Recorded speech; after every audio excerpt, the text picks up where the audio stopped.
South centre और north centre दोनों लोकसभा के प्रत्याशियों के चुनाव प्रचार हेतु आयोजित इस सभा के रूहे रवां अली जनाब प्रकाश अंबेडकर साहब, मंच पर हमारे प्रदेश अध्यक्ष रेखाताई ठाकुर जी, युवा नेता सुजात भाई जी, मध्य के दक्षिण मध्य के उम्मीदवार अबुल भाई, उत्तर मध्य के उम्मीदवार संतोष भाई और सभी सम्माननीय मंच, हमें बाड़ा साहब जी को सुनना है, इसलिए ज्यादा समय न लेते हुए धारावी के पूरी आवाम को, जनता को मैं एक सवाल पूछना चाहता हूं कि आपने अब तक 40 सालों से सेक्युलर पार्टियों के पीछे ताकत लगाई, वोट दिया, किसको हराने के लिए दिया? तो सेना और भाजपा को हराने के लिए दिया।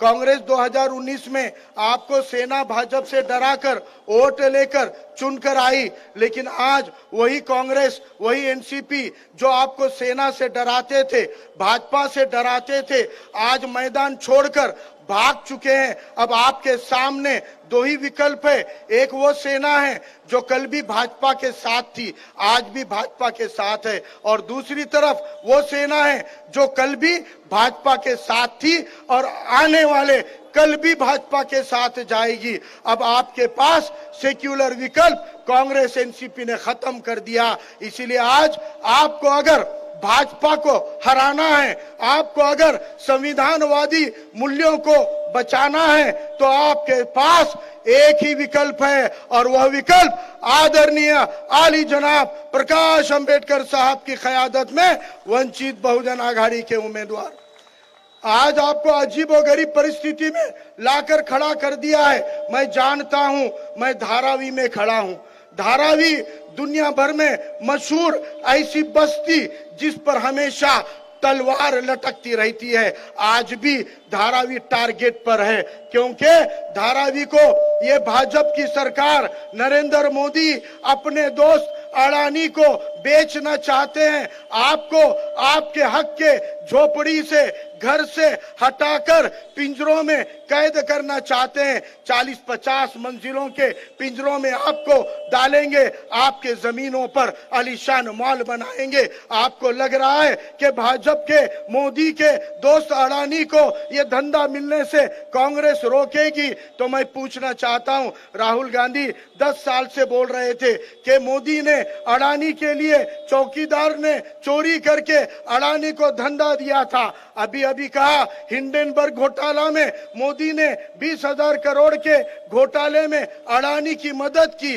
राहुल गांधी अडानी पर बोलते नहीं रुकते थे, अडानी पर बोलते नहीं थकते थे, लेकिन क्या वजह है कि अब अचानक राहुल गांधी अडानी को टारगेट नहीं कर रहे हैं? क्योंकि जब राहुल गांधी अडानी को नंगा कर रहे थे, तब शरद पवार अडानी को बचाने के लिए, उनकी मदद के लिए रास्ते पे उतरकर अडानी के घर गए थे। इंडिया आघाड़ी के राहुल गांधी अडानी को चोर बोलते हैं और इंडिया आघाड़ी के शरद पवार अडानी को साधु बताते हैं, भारत का पूत बताते हैं। यानी ये समझ लो कि इधर भी और उधर भी शक्तिमान और गंगाधर अलग नहीं है, वो एक ही है और दोनों पे नियंत्रण करने का काम कर रहे हैं। धारावी को बचाना है, अपने अधिकार की जमीन को अपने रहते घर पर आपको लेना है, तो दो तरफ के दो रवैयों से बाज आ जाओ। यहां से विधायक बन के चुनकर आए वाली मेरी ताई इधर से निकलकर उधर लोकसभा लड़ने चली गई।